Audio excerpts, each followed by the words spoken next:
नमस्कार, मैं पवन चंचल। पिछली कक्षा में हमने समतलीय बलों के लिए संयोजन और वियोजन को पढ़ा था। आज हम उससे आगे कुछ और बेसिक्स जो है जानकारी वो हम प्राप्त करने के लिए आगे शुरू करते हैं, जिसमें हम शुरू कर रहे हैं एक बिंदु पर लगे कई बलों का परिणामी।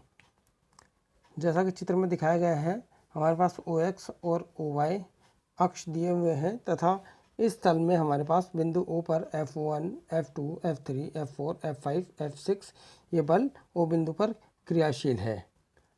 यदि F1, F2, F3, F4 ये सभी बल जो हैं OX दिशा के साथ में क्रमशः α1, α2, α3, α4, α5 इस तरह के ये कोण बनाते हैं तथा OX दिशा में इन बलों के जो वियोजित भाग है, यानी कि F1 का OX दिशा में वियोजित भाग F1 cos α1, F2 का जो है F2 cos α2, इसी तरह से F3 का जो वियोजित भाग है OX दिशा में वो F3 cos α3 है। और इन सभी बलों का जो परिणामी है वो R दिया हुआ है, जो कि OX दिशा के साथ में थीटा कोण बनाता है। तो हमने पूर्व में एक प्रमेय पढ़ी थी जो कि इस प्रकार है कि किसी दिशा में बलों के परिणामी का वियोजित भाग उसी दिशा में बलों के वियोजित भागों के योगफल के बराबर होता है। तो इस प्रकार हमारे पास R का OX दिशा में वियोजित भाग R cos थीटा बराबर होगा F1 cos α1 plus F2 cos α2 plus F3 cos α3 up to dash dash. हमने इसे मान लिया कि ये x के बराबर है, इसका मतलब R cos theta is equal to x।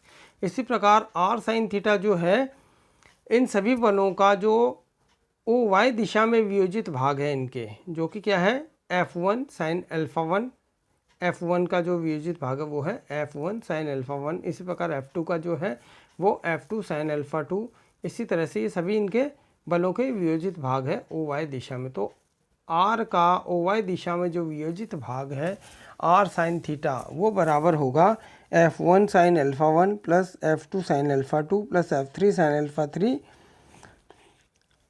Plus up to इनके बराबर होगा। इसे हमने y मान लिया, जो कि हमने x को जो है इस समीकरण नंबर 1 और समीकरण नंबर 2 यहाँ हमने दे दिया है। तो हमारे पास यहाँ इस समीकरण नंबर 1 से और 2 से हमारे पास जो आती है R square is equal to x square plus y square. अगर हम दोनों का स्क्वायर करके ऐड कर दें तो हमारे पास आता है R square is equal to x square plus y square, मतलब R is equal to square root of x square plus y square. इसी प्रकार यदि हम समीकरण नंबर 2 में समीकरण नंबर 1 का भाग दे दें तो हमारे पास आती है tan theta is equal to y upon x, मतलब theta is equal to tan inverse y upon x, ये हमारे पास प्राप्त होता है। तो ये हमारे पास एक बिंदु पर लगे कई बलों का परिणामी हमने बताया। अब एक कण पर लगे कई बलों के संतुलन में होने का प्रतिबंध, जैसा कि हमने चित्र में बताया गया है कि एक कण पर F1, F2, F3 इस प्रकार से बल क्रियाशील है और दो परस्पर लंबवत रेखाएं हमारे पास OX और OY है। इन दिशाओं में इनके वियोजित भागों का जो योगफल हमारे पास हमने बताया कि x और y के बराबर है। तो अभी हमने बताया कि इनका जो परिणामी है R square is equal to x square plus y square है। तो इन बलों के संतुलन में होने के लिए हमारे पास जो इनका परिणामी है जो R बराबर, वो हमारे पास क्या होना चाहिए, 0 के बराबर होना चाहिए। तो R बराबर 0 है, इसका मतलब x square plus y square बराबर 0। अब एक्स स्क्वायर और वाई स्क्वायर इन दोनों का योग 0 के बराबर कब होगा, जबकि ये अलग अलग x बराबर 0 तथा y बराबर 0 के बराबर हो। और इन बलों के संतुलन में होने के लिए आवश्यक प्रतिबंध है कि उस तल में उन दोनों परस्पर लंबवत रेखाओं के अनुदिश उनके जो वियोजित भागों का योगफल है वो x और y दोनों 0 के बराबर हो। और यही प्रतिबंध जो है पर्याप्त प्रतिबंध भी है। क्यों? क्योंकि यदि x बराबर 0 y बराबर 0 हम लेते हैं तो हमारे पास x square plus y square जो कि आर स्क्वायर के बराबर है वो 0 होगा। इसका मतलब r बराबर 0 होगा। तो हमने यह प्रतिबंध ज्ञात किया।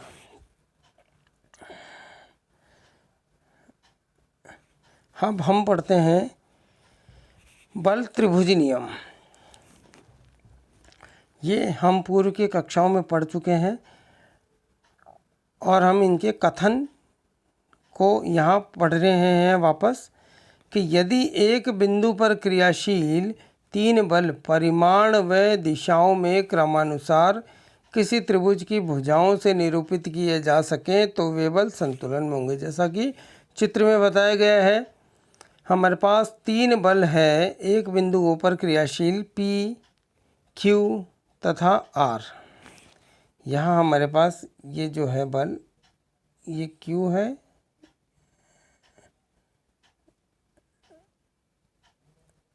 ये जो है वो R है। ये हमारे पास P, Q, R 3 बल है जो कि त्रिभुज की भुजाओं से निरूपित किए गए हैं। तो ये संतुलन में होंगे यदि P plus Q plus R बराबर 0 हो। यहाँ हमने इसे चित्र के माध्यम से इस प्रकार यहाँ दर्शाया है। तो यह बल त्रिभुज नियम है जो कि हम पूर्व की कक्षाओं में पढ़ चुके हैं। यहाँ हम इसे आगे हमें जो है हम इसे अच्छी तरह से उपयोग में ले सकें इस बल त्रिभुज नियम को, इसलिए हम यहाँ इस पर एक बार पुनः हम इसके बारे में जानकारी प्राप्त कर रहे हैं। हम देखते हैं बल बहुभुज नियम। बल बहुभुज नियम जो है, यदि एक कण पर क्रियाशील अनेक बल, जैसा कि चित्र में दिखाया गया है, परिमाण और दिशा में क्रमानुसार किसी बहुभुज की भुजाओं से निरूपित किए जा सकते हैं। जैसा कि हमने चित्र में बताया है कि P1, P2, P3, P4, P5 ये जो है बिंदुओं पर क्रियाशील बल है और एक बहुभुज की भुजाओं से निरूपित किए गए हैं। तो ये सभी बल संतुलन में होंगे। इसके लिए हमारे पास क्या दिया हुआ, यदि P1 plus P2 plus P3 plus P4 plus P5 अगर बराबर 0 है तो ये सभी बल हम कह सकते हैं कि इन सभी बलों का जो परिणामी है वह 0 है। इसका मतलब ये सभी बल संतुलन में हैं। आगे हम पढ़ते हैं लामी प्रमेय का कथन। यदि एक कण पर क्रियाशील 3 बल संतुलन में हैं तो प्रत्येक बल अन्य 2 बलों के मध्य कोण की साइन के समानुपाती होता है, ज्या के समानुपाती होता है। देखिए ओ बिंदु पर 3 बल है P, Q, R। ये 3 बल यदि संतुलन में है तो प्रत्येक बल यानी कि जैसे कि बल P जो है, अन्य 2 बल कौन से हैं, Q और R, इनके बीच का कोण है अल्फा, यानी कि P अपॉन साइन अल्फा किसके बराबर होगा, Q upon sine beta is equal to R upon sine gamma. इस प्रमेय के कथन के अनुसार ये हमने बता दिया। आगे हम पढ़ते हैं समांतर बल। समांतर बल क्या होता है कि यदि किसी पिंड पर 2 या 2 से अधिक क्रिया करने वाले बलों की क्रिया रेखाएं समांतर हों तो वे बल समांतर बल कहलाते हैं। जैसा कि यहाँ चित्र बताया गया है, ये देखिए कि किसी पिंड पर 2 बिंदु है A और B, उस पर 2 बल P, A पर 2 है जो है बल वो P है और B पर जो बल है क्रियारत है वो है Q। इनकी क्रिया रेखाएं समांतर है तो ये बल कैसे कहलाते हैं, समांतर बल कहलाते हैं। अब इसमें 2 प्रकार की हमारे पास कंडीशंस आती हैं। 2 प्रकार के बल होते हैं, एक तो समदिश समांतर बल जिसे कि हम लाइक पैरेलल फोर्सेस कहते हैं, दूसरा है विपरीत या असदृश समांतर बल जिसे कि हम अनलाइक पैरेलल फोर्सेस कहते हैं। तो पहले हम देखते हैं समदिश समांतर बल, यानी कि यदि समांतर बल एक ही दिशा में क्रियाशील हो, जैसा कि अभी हमने बताया है कि A बिंदु पर P बल है और B बिंदु पर Q बल काम कर रहा है, इन दोनों की दिशाएं एक ही है, यानी कि ये समदिश समांतर बल है, तो इसे हम समदिश समांतर बल से परिभाषित करते हैं।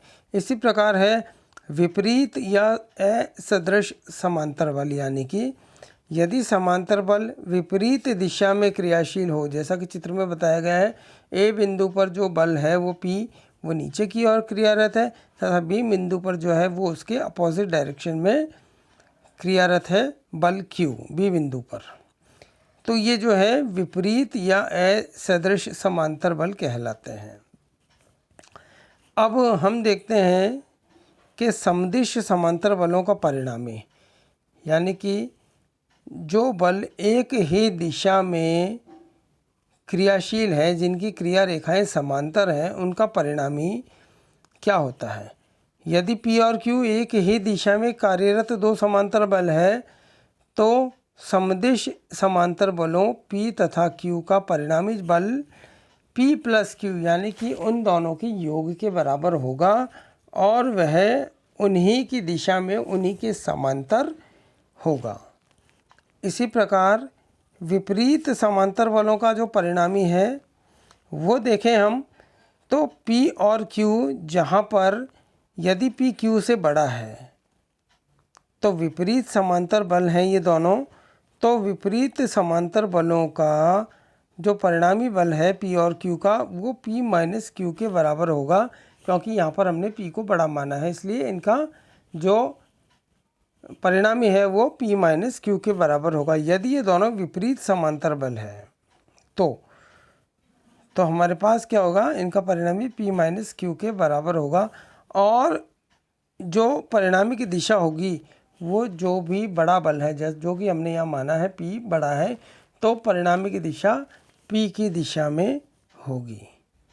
तो आज के लिए इतना ही, अगले भाग के लिए हम अगली कक्षा में पढ़ेंगे। धन्यवाद।